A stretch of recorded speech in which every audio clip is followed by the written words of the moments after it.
Territoire d'info, Cyril Viguier.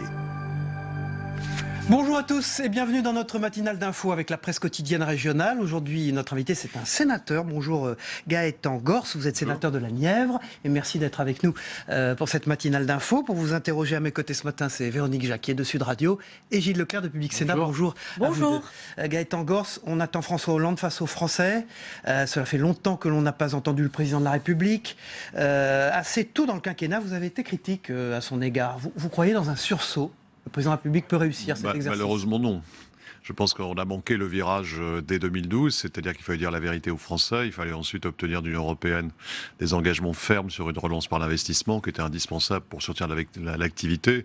Ces deux conditions, pédagogiques et économiques, n'ayant pas été obtenues, le quinquennat était forcément très difficile et il le restera jusqu'à son terme. Vous vous sentiez seul quand vous avez pointé les critiques envers François Hollande ? Oui, surtout que moi je n'ai pas critiqué tout de suite, j'ai soutenu François Hollande au début, j'ai essayé de faire passer des messages, manifestement ils n'ont pas été entendus, j'ai senti sur le terrain la montée de la colère dès le début 2013, malheureusement aucun écho, ni au Parlement, ni au gouvernement. Voilà, c'est un constat qu'on est malheureusement obligé de faire, j'en suis désolé. On se souvient de vos propos très sévères.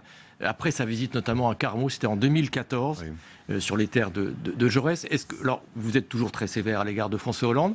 Est-ce que vous faites une nuance quand même entre François Hollande et Manuel Valls, ou est-ce que vous mettez aujourd'hui, je dirais, le tandem exécutif dans vos critiques communes ?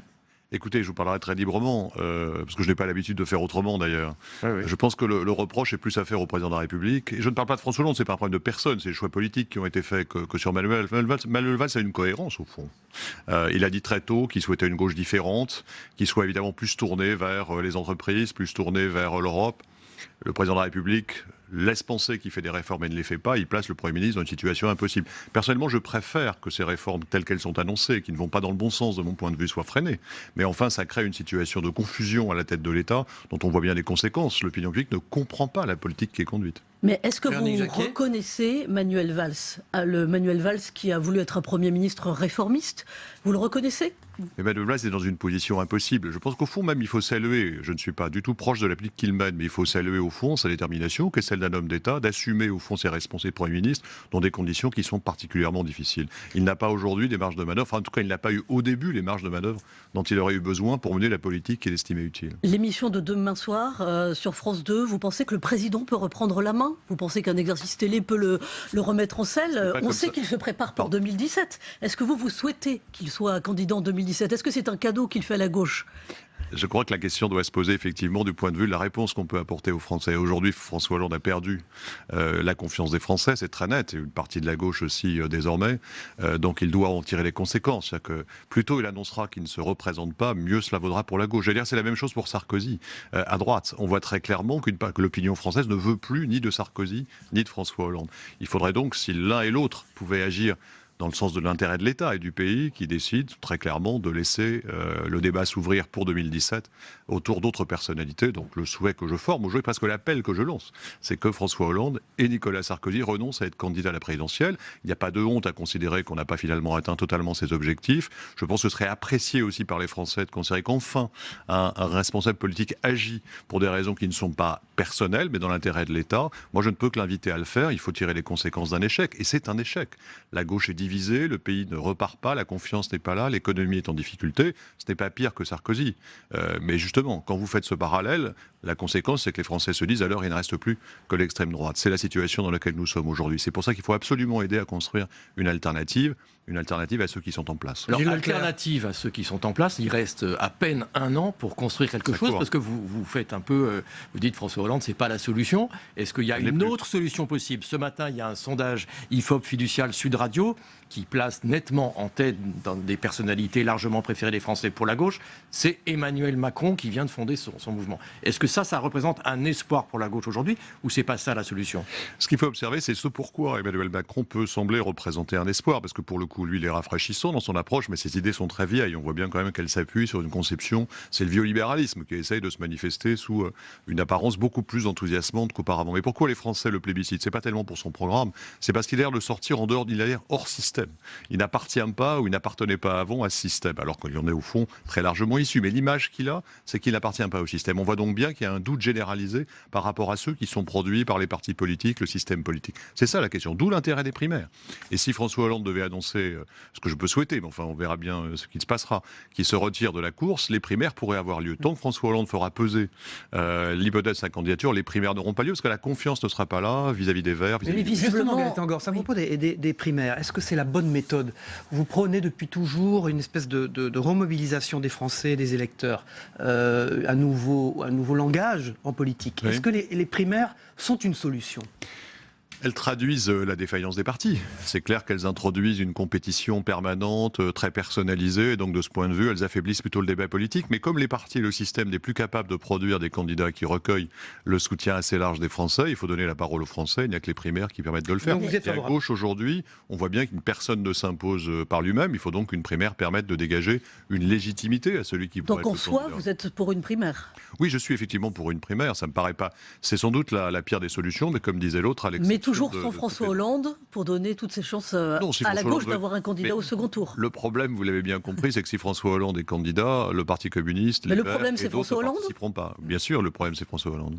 Pour la gauche aujourd'hui, le problème, c'est François Hollande. Je ne reprendrai pas une formule d'Arnaud Montebourg dans un autre contexte, mais là, pour le coup, aujourd'hui, pour la gauche, le problème, c'est François Hollande. Vous ne devez pas être très populaire dans votre groupe parlementaire au Sénat? La question, ça dépend, parce qu'en fait, vous apercevez que beaucoup de gens pensent comme moi. Le problème, c'est qu'ils n'ont pas toujours l'envie, parfois j'aurais tendance à ajouter le courage de le dire. Mais quand on regarde la situation, quand même, on a une situation économique et sociale particulièrement dégradée. Une situation politique qui se traduit par une augmentation constante de l'abstention et du vote extrême. Si à partir de là, on est forcé de faire en permanence des compromis, de dire le contraire de ce qu'on pense, et d'apporter de fonctionner avec des accommodements qui vont à l'opposé de ce qui est utile pour le pays à un an de l'élection, je pense que ce ne serait pas responsable de la part d'un dirigeant politique. Je suis élu depuis 1997. Je pense que j'ai gagné le droit de parler librement, surtout quand je pense que la situation est aussi grave pour le pays et pour la gauche. Vous n'avez pas la langue de bois, Gilles Leclerc. Sur le fond, j'ai remarqué que une des dernières questions écrites que vous avez posées dans cette maison, ici au Sénat, sur les jeunes demandeurs d'emploi. Est-ce que les réponses de Manuel Valls en début de semaine, est-ce que elles sont à la hauteur, notamment le prolongement des bourses, la surtaxation des CDD? Est-ce que c'est la bonne méthode ou finalement vous dites... Non, je pense qu'on se trompe dans l'analyse qu'on fait de la contestation à la loi El Khomri. C'est un prétexte, c'est une sorte de symbole. Ça, c'est hors loi El Khomri d'ailleurs. Hein. Oui, bien sûr. Il y a une situation de précarité qui n'a fait que s'aggraver sur le marché du travail. Ça n'a pas commencé avec François Hollande, ça a commencé bien avant, mais ça s'est prolongé. Il est particulièrement ressenti par les jeunes et ça traduit, et c'est assez normal, un désarroi et une colère qui s'expriment. Et les mesures partielles qui seront prises ne pourront pas désamorcer totalement cette colère parce que c'est des réformes structurelles qu'il faut engager. Pas celles qui nous sont annoncées, pas celles qui portent l'idée de surtaxer les CDD. Véronique Jacquet. Enfin, pourquoi pas, si on a besoin d'argent, mais ce n'est pas ça qui changera la donne. Ce qui changera la donne, c'est deux choses. C'est d'abord, sur ce domaine, c'est d'abord d'engager un grand programme de soutien à l'activité par l'investissement. On n'a pas les moyens de relancer l'activité par le pouvoir d'achat, c'est clair.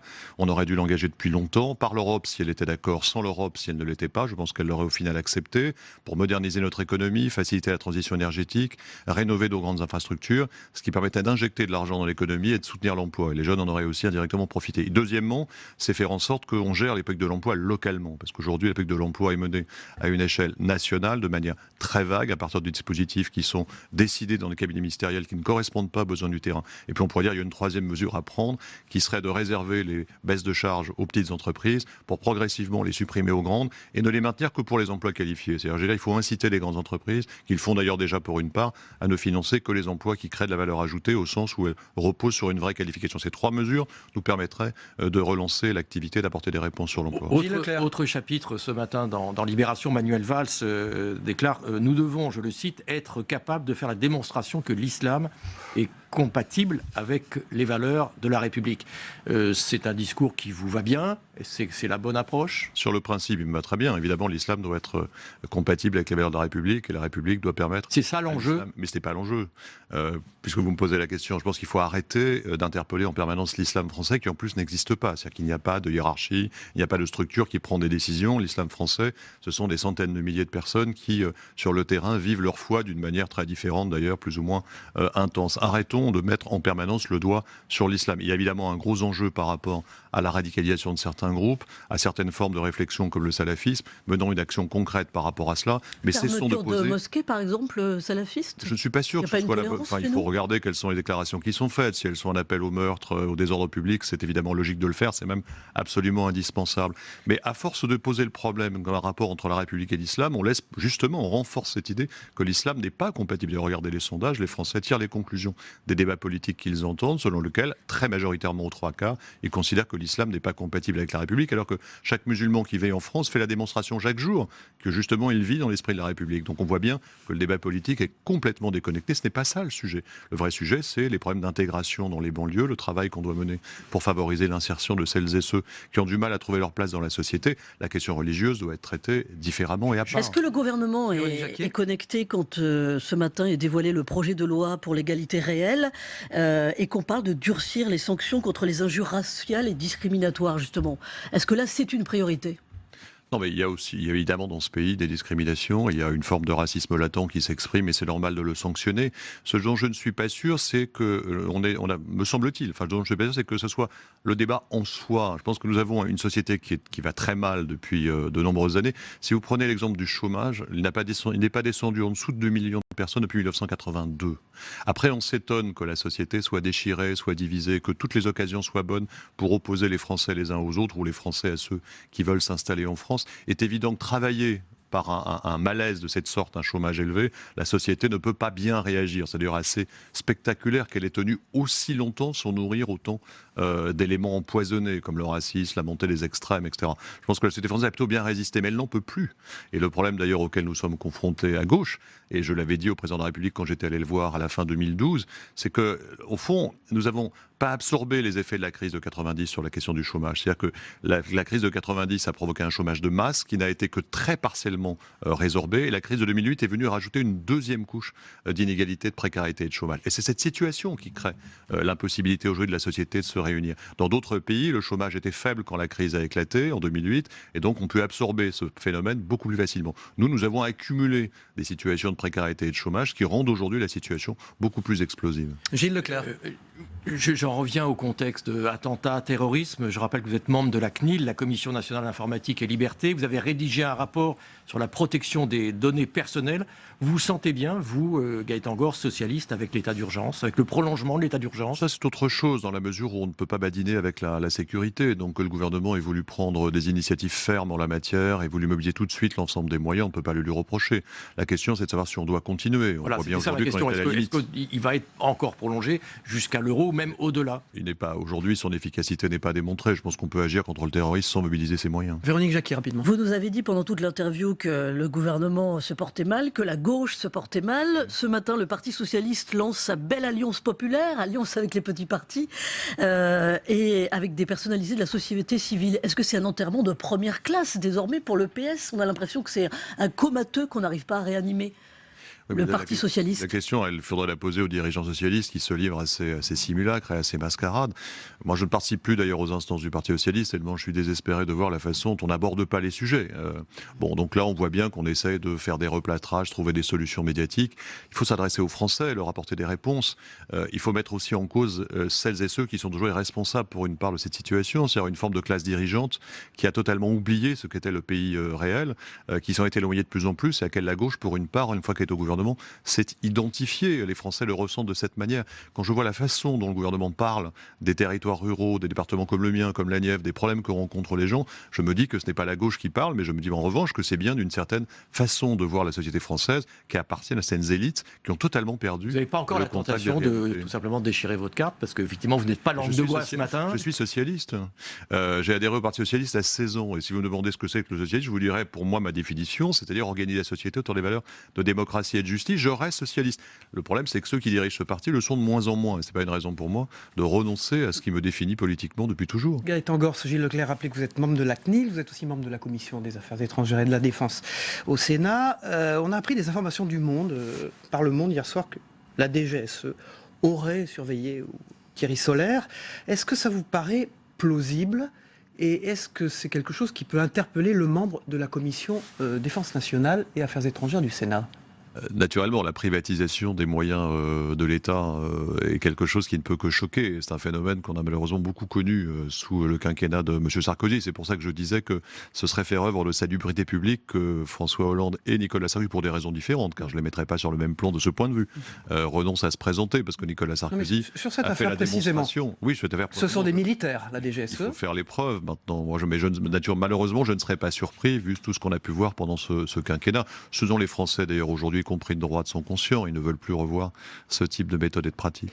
Vous êtes sénateur de la Nièvre, c'était Oui. la terre d'élection de François Mitterrand. Oui. Qu'est-ce qui reste de François Mitterrand chez vous ? Dans la Nièvre, je ne sais pas. Enfin, moi, je ne suis pas pour je ne personnalise pas. Enfin, je ne fais pas de commémoration. Pour moi, François Mitterrand, ça reste évidemment une référence personnelle, là, à l'intérieur, parce que c'est un homme que j'ai apprécié, estimé, pour lequel j'avais aussi de l'affection. C'est aussi une sorte de famille. Mes parents le connaissaient, mes grands-parents. J'ai presque été élevé dans le mythe Mitterrand. Mais en revanche, je ne fais pas de culte de la personnalité. C'est-à-dire que je ne suis pas pour les commémorations. La meilleure façon d'être fidèle à Mitterrand, c'est de faire vivre la gauche. Moi, j'ai le souvenir de François Mitterrand 94, quand on est revenu le voir après avoir conservé le département de la Nièvre, qui risquait de passer à droite à l'époque, dans le contexte que vous connaissez, de la cohabitation, et le plaisir qu'on lui avait fait, et notamment d'avoir fait élire de jeunes conseillers généraux à l'époque, parce que pour le coup, il avait ce souci du passage et de l'avenir, et lui, son souhait, c'était après lui que la gauche dans la Nièvre ait gardé des élus jeunes, déterminés, et qui assurent cette relève. Je crois que c'est comme ça qu'on peut lui être fidèle, c'est à penser à chaque fois à entretenir la flamme de la gauche. Il ne l'a pas toujours fait d'une manière satisfaisante peut-être, mais en tout cas, il avait ce souci du passage et de défendre une culture politique. Merci beaucoup Gaëtan Gors, vous êtes sénateur de la Nièvre. On passe à l'analyse de l'actualité, mais aussi de vos propos dans cette matinale d'info avec les éditorialistes de la presse quotidienne régionale, aujourd'hui Yves Arté et Zoé Cadio. Merci.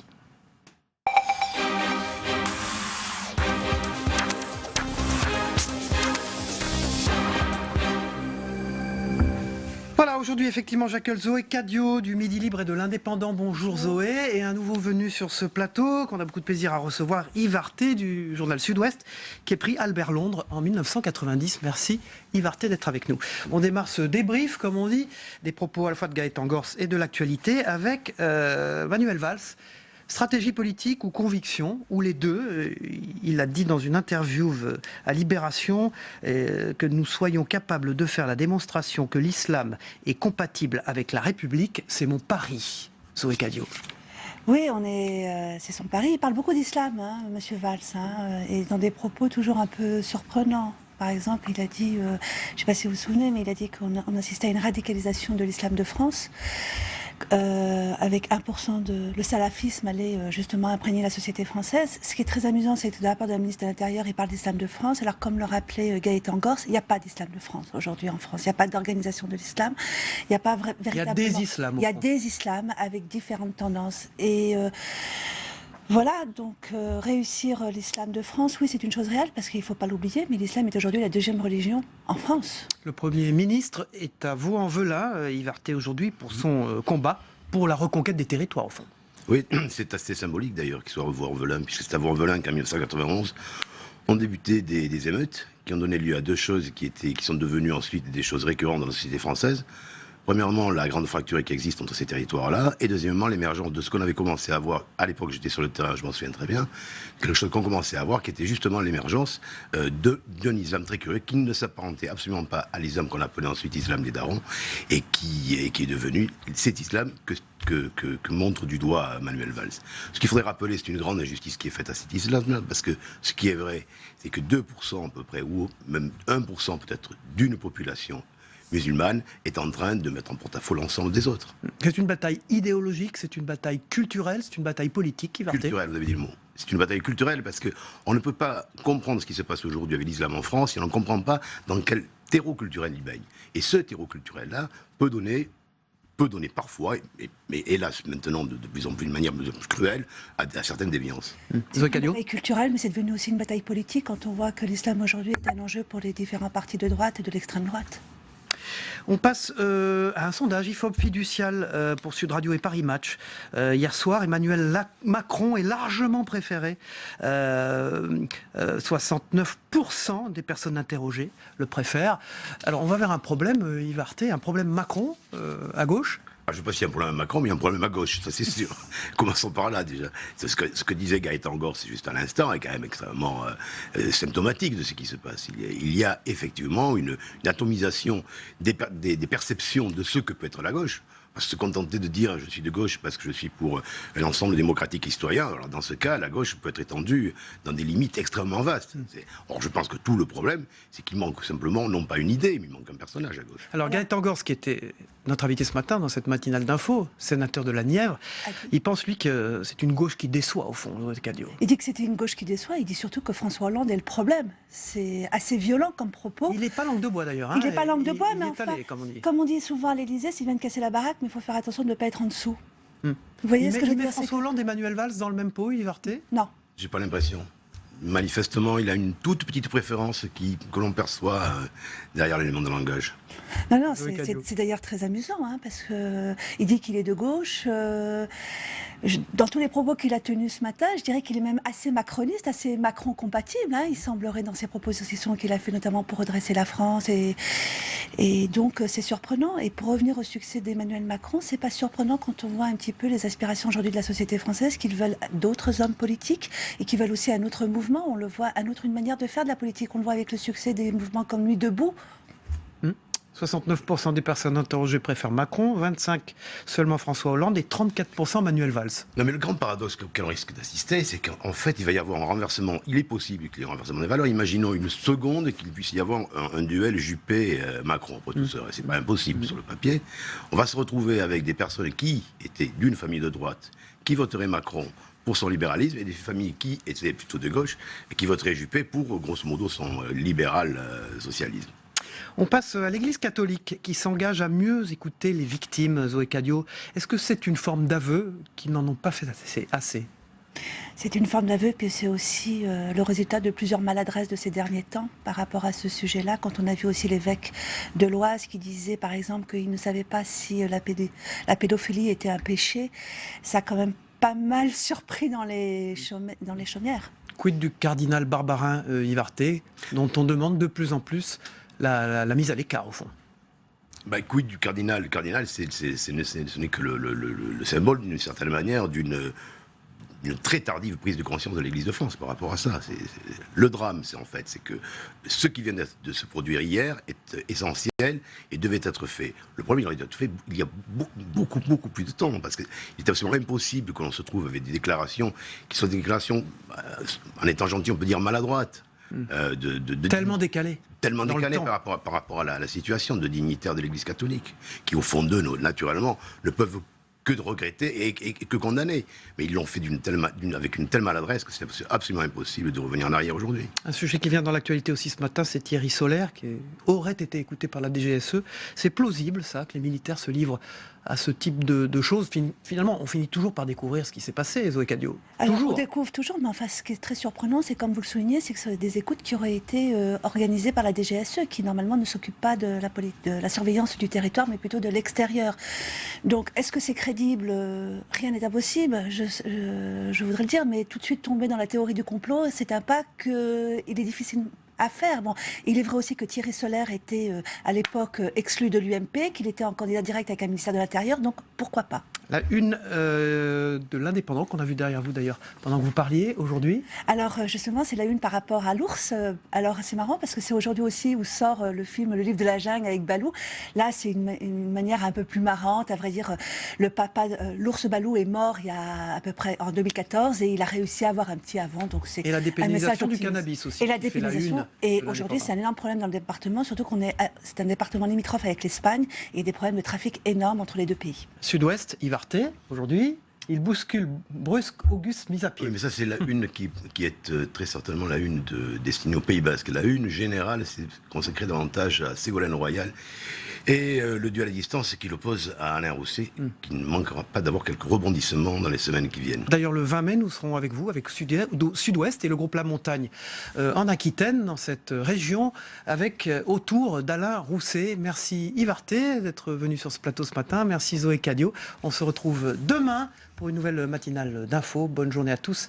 Les programmes continuent sur Public Sénat.